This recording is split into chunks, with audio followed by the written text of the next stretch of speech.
গায়ে হলুদ থেকে চলে এসেছি। আজকে দুপুরবেলা গায়ে হলুদে তো কিছু খাইনি, সকালবেলা 2 গ্লাস বড় বড় চা খেয়েছি ওখানে, তারপরে না আর কিছু খেতে ইচ্ছা করছে না। আসলে পরপর ব্যাক টু ব্যাক এত খাওয়া থাকছে। যাই হোক, নীলের জন্য পাঞ্জাবি তো বের করে রেখেছি, আর আমার বেনারসিটা আছে হচ্ছে ওয়ার্ড্রবের ভেতর। কাঠদানা করা এই পাঞ্জাবিটা অপূর্ব সুন্দর দেখতে, একদম তসর কালারের, যেটা লাস্ট কিনলাম আর কি। তোমরা বলো ওকে এটা পরে কেমন লাগছে। আমার তো এই সামনের জায়গাটাও ভীষণ সুন্দর লাগছে। এখন 2:15-20 বাজে, নীল এখনই বেরিয়ে যাবে। এখন নীল বাইকে করে যাবে বালিগঞ্জ। এখান থেকে বালিগঞ্জে বাইকটা রাখবে, মানে নীলের মামাবাড়ির ওখানে বাইকটা রাখবে, রেখে ওখানে একটা গাড়ি বুক করা আছে, সেই গাড়িতে করে নীল যাবে মধ্যমগ্রামে। অ্যাকচুয়ালি নিশা বিয়ে করছে মধ্যমগ্রামে, তো ওখানে বরকে নেবে, নিয়ে আবার ফিরতে ফিরতে তো অনেকটা দেরি হবে, কারণ আজকে 30শে নভেম্বর, এমনিতেই সানডে আর প্রচুর বিয়েও আছে। এখন বাজে 2:20, আমি ওয়েট করছি মেকআপ আর্টিস্টদের জন্য। ওরা আর 15-20 মিনিটের মধ্যেই চলে আসবে। I am so excited. তোমরা জানো, নীল আমাকে বলেছে, যেহেতু আমাদের রিসেপশনটা ঘরোয়া রিসেপশন হয়েছিল, সো নীল আমাকে বলেছিল যে দেখো, তুমি তো আমাদের বাড়ির বেনারসিটা পরে ভালো করে সাজতে পারো নি, তো নিশার বিয়েতে তুমি মেকআপ আর্টিস্ট ডাকবে, এবং দুদিনই, মানে বিয়ের দিনও তোমার বিয়ের শাড়িটা পরে সাজবে, আর বউ ভাতের দিন আমাদের বাড়ি থেকে যে শাড়িটা দিয়েছিল সেটা পরে সাজবে। মানে তুমি, মানে তুমি তোমার বিয়েতে, মানে বউ ভাতে যেই সাজটা ছিল, যে ঘরোয়া বউ ভাত হওয়ার ফলে যেটা পূরণ হতে পারেনি, মেকআপ আর্টিস্ট দিয়ে সাজতে পারোনি, সেটা নিশার বিয়েতে কমপ্লিটলি পূরণ করে নিও, এবং দুদিনই পূরণ করো, আজকেও এবং রিসেপশনের দিনও দুদিনই পূরণ করে নিও। আর পার্টি মেকআপ তো আমি বুক করেছি, কিন্তু পার্টি মেকআপের মধ্যেও রেঞ্জ ছিল, লাইক 2000 টাকা 1500 টাকার মধ্যেও রেঞ্জ ছিল, বাট আরেকটা রেঞ্জ ছিল যেটা একটু হাই এন্ড, মানে ব্রাইডাল মেকআপই করবে, কিন্তু মানে পার্টি মেকআপ যেহেতু আমার মতো করে, সো আমি সেটা ছিল 6000 টাকা পার ডে। তো আমি একটু বললাম, দেখো আমি তো দুদিনই করবো, তুমি একটুখানি রিজনেবল করো। তো 1000 টাকা করে কমিয়েছে, মানে দুদিন আমার 5,000 টাকা করে লাগছে। আজকে 5000, আর রিসেপশনের দিন মানে 3 তারিখ আবার সাজবো, 3 তারিখও 5000 টাকা লাগবে। আর আজকে না মাথায় যে ফুলটা মানে বাঁধবো, সেটারই একটু দাম বেশি পড়ে গেছে, 1000 টাকা মাথার মালাটার দাম পড়ে গেছে। মানে বিয়েতে মনে আছে, এখন সবাই আসলে দেখাবো, ওই মালাটা মেকআপ আর্টিস্টই তার স্টুডেন্টদের দিয়ে বানিয়ে আমার জন্য নিয়ে আসছে, কারণ আমার এখানে কোথায় মানে মালা পাওয়া যাবে সেটা খুঁজতে যাব, পাবো কি পাবো না ঠিক করে। আর ওরমভাবে মালা যেরমভাবে যেটা আনছে, সেটা আমি এখন বললে কেউ করে দেবে না। এটা নর্মাল একটা ফুল না যে আমি ফুল নিয়ে চলে এলাম, জিপসি দিয়ে লাগিয়ে দিল, ওটা না, ওটা মালা গাঁথাতে হয়। সো গাঁথানো মালা তো আমি এখন অর্ডার ছাড়া হবে না, আর অর্ডার না দিলে এই মালা আমাকে আজকে কেউ দেবে না।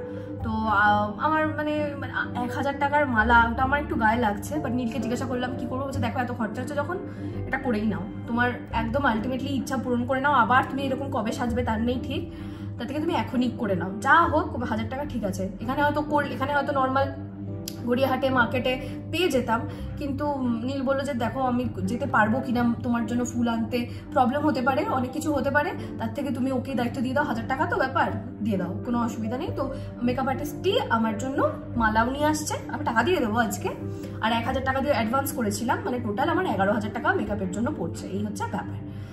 তো এখন ওয়েট করছি, দেখি কখন আসে। তো এই যে দেখো চলে এসেছে আমার মেকআপ আর্টিস্টরা, এখন আমি বসে যাব সাজতে। তো আজকে যেহেতু বিয়ে, তাই জন্য আমি আমার বিয়ের বেনারসি আর ব্লাউজটাই পরেছি, যেহেতু এই বেনারসিগুলো তো আর পরা হয় না, আর আমার বেনারসিটা প্রচণ্ড ভারী, এত ভারী না ভাবতে পারবে না, আর জারদর্সি ওয়ার্ক করা তার জন্য আরও ভারী লাগে। আমি অলওয়েজ আইব্রো যখন করি তখন বলি যে আমাকে ভি শেপ করে আইব্রো করে দেবে, এতে কি হয় যে ফেসটা না আপলিফট হয়। এবার আমার মুখটা যেহেতু পুরো গোল, তাই জন্য আমি চেষ্টা করি যাতে আপলিফট হয়, তাই জন্য। এবার অনেকেই তোমরা জিজ্ঞাসা করবে, বিয়েতে আমি রিয়াদির কাছ থেকে সাজলাম, তাহলে এখন কেন আমি রিয়াদিকে বুক করিনি। অ্যাকচুয়ালি আমি রিয়াদির সাথে কথা বলেছিলাম যে আমি তোমার কাছেই সাজতে চাই, কিন্তু রিয়াদি বুক ছিল একদম, 30 তারিখে হতো না। আর রিয়াদি এখন আর লোকেশন বুকিং নেয় না, রিয়াদির নিজস্ব স্টুডিওতে আসলে তবেই সেই ব্রাইডদের সাজায়। আমার যতীন দাস পার্ক থেকে দমদমে আসা, দমদম থেকে আবার গয়নাগাটি পরে ক্যাবে করে একেবারে গালিকাটে ফেরা, এটা অনেক বেশি হ্যাপাজার্ড হয়ে যেত, তাই আমি আর কি পার্টি মেকআপই বুক করেছিলাম অঙ্কিতাদির কাছে। এটা আর তুমি দেখো, এই একটা দেখো, আর এই একটা দেখো, ওটা প্রপার রেড আর ওটা হচ্ছে ব্রিক রেড। চলে আসো,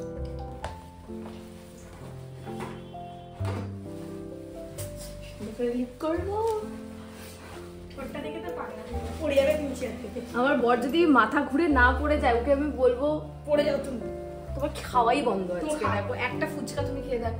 খেয়ে দেখো। জানো তো একটা ফিডব্যাক এই বিয়ে বাড়িতে গিয়ে সবার থেকে আমি পেয়েছি। এবার আমার শ্বশুরবাড়ির দিকের অনেকেই আমাকে ভিডিওতেই দেখে, তো অনেকেই আমাকে বলেছে যে আমাকে নাকি সামনে থেকে দেখতে অনেক বাচ্চা বাচ্চা লাগে, অনেক রোগা লাগে, কিন্তু ভিডিওর মাধ্যমে আমাকে নাকি অনেক বড় বড় লাগে, মানে অনেক বড় বড় মনে হয় আর মোটাও মনে হয় অনেকটা বেশি। সো সামনে থেকে নাকি ওরকমটা না। আমাকে অনেকে বললো, আমাকে যে মেকআপ করতে এসছে সেও বললো, আমার শ্বশুরবাড়ির দিকের অনেকে বললো, যারা আমাকে হয়তো এতদিন ক্যামেরায় দেখতে এখন সামনে থেকে দেখছে। সো তোমাদের কি মনে হয় অবশ্যই তোমরা আমাকে জানিও। এই দেখো আমার লিপস্টিক হয়ে গেছে, আই হয়ে গেছে, এবার আমি চুলটা বাঁধবো। মাঝখানে নীল আমাকে একবার ফোন করেছিল, বললো ওরা জাস্ট বেরিয়েছে ওখান থেকে, ওদের আসতে বেশ কিছুক্ষণ সময় আছে। তাই আমি চুল বেঁধে একেবারে গাড়ি করে, মানে মিম্মি আর কি গাড়ি পাঠাবে আমাকে, ওই গাড়ি করে চলে যাব একেবারে ভেনিউতে। তো তোমাদের সাথে ভেনিউতে গিয়ে দেখা হচ্ছে। আমার মা বাবাও এসে গেছে প্রায়।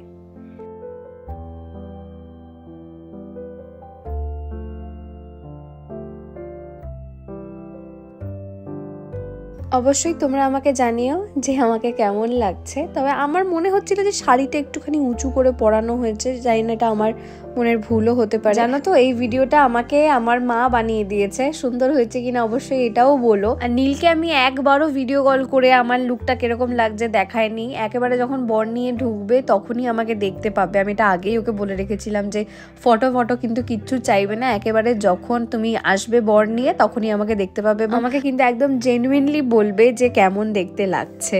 তো দেখা যাক নীল কেমন বলে। বর প্রায় এসে গেছে, ওই যে মামুনি আর মা দেখো বর এসে গেছে। এবার মিম্মিও আসবে, মিম্মি থালা টালা রেডি করছে, ভেতরে আছে বর বরণ করার জন্য।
স্মাইল একটু স্মাইল।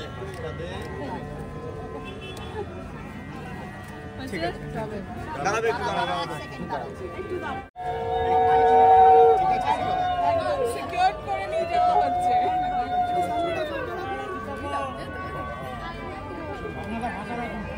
গাড়িতে লাইটটা এই লাইট আস্তে আস্তে পিছনে কি আছে কাকু এই গাড়িটাকে একটু পার্ক করাও।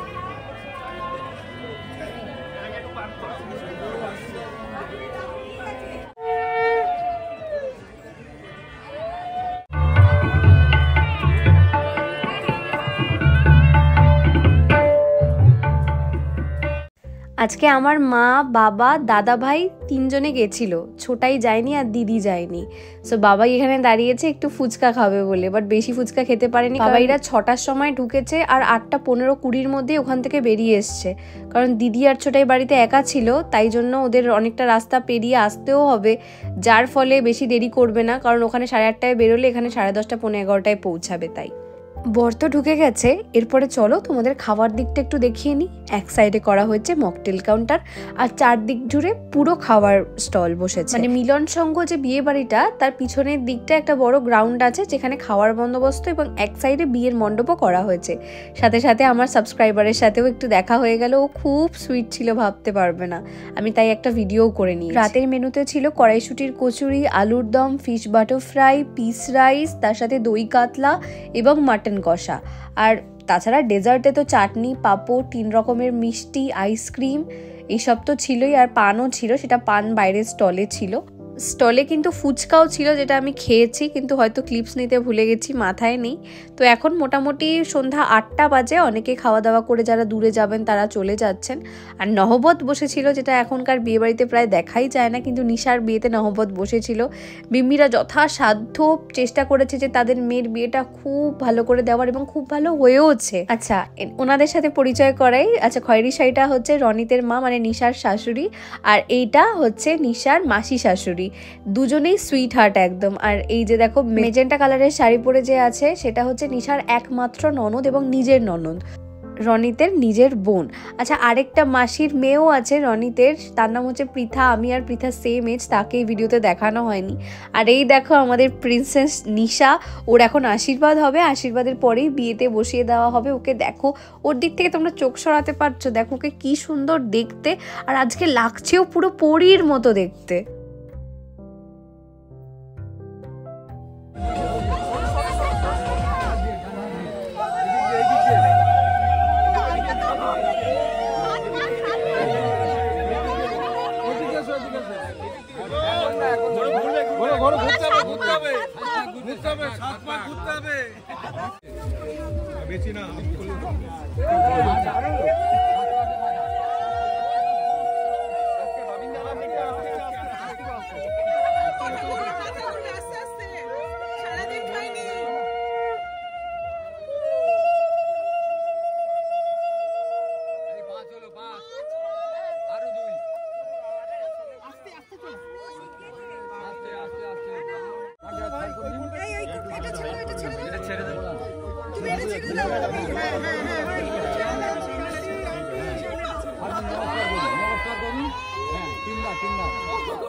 এটা ধরুন বরের মালা।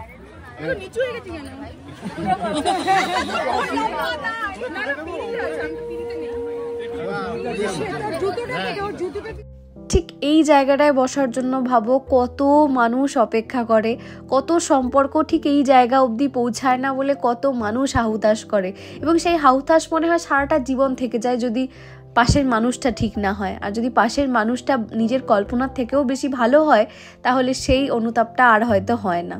তা যাই হোক, আমার খাবার দাবার বেশি কিচ্ছু খাওয়ার ইচ্ছে ছিল না। আমি মকটেল খেয়ে পেট ভরিয়েছি আর প্রচুর কফি খেয়েছি।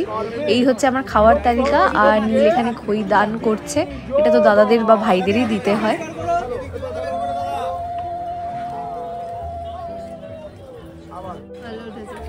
মিষ্টি লাগছে তো ভিডিও। আচ্ছা, এটা হচ্ছে রমাদি, আমি দিদিই বলছি, আসলে মিম্মি আছে না নিশার মা, মিম্মির সাথে মিম্মির বন্ধু আর কি, তো তার সাথে আমি একটুখানি ফটো তুলে নিচ্ছি, একটু ভিডিও করে নিচ্ছি। ভীষণ ভালো, ভীষণ মানে ফ্রেন্ডলি, আমার সাথে তো প্রচুর গল্প করেছে, কথা হয়েছে, ফটো তুলেছে, মানে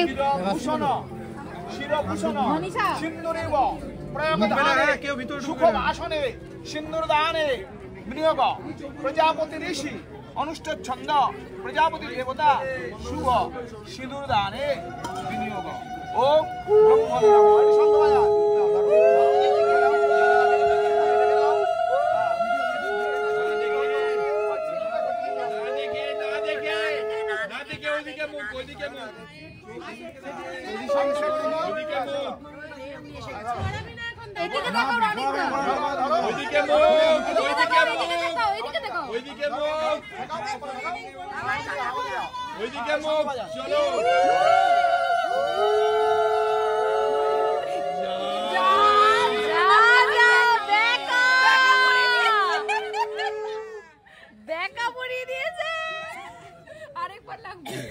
চলো বিয়ে টিয়ে তো হলো, তারপরে খাওয়া দাওয়া করলাম। আমি তো কিছু খেতে পারিনি, আমি এতগুলো মকটেল মানে 5 গ্লাস আমি মকটেল খেয়েছি, আর ইচ্ছাও করছিল, আর প্রচণ্ড টায়ার্ড হয়ে গেছি। আর 1000 টাকার ফুলের এইটুকুনি ইতি ছিল। শাড়িটা যে কি মারাত্মক ভারী, ওইটার জন্যই টায়ার্ডনেসটা বেশি লাগছে। কালকে সকালে নিশা 10:30টার মধ্যে বেরিয়ে যাবে সকাল, হয়তো আমি বালিগঞ্জে যেতে পারবো না, যেহেতু বললাম যে বাইকটা ওখানে আছে।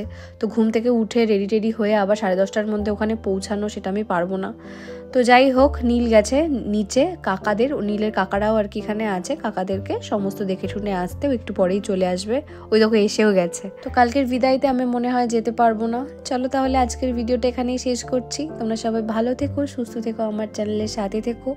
আর অবশ্যই ভিডিওটা ভালো লাগলে একটা লাইক করে দিও, কমেন্ট করে জানিও আমাকে কেমন লাগছে। ওকে, বাই।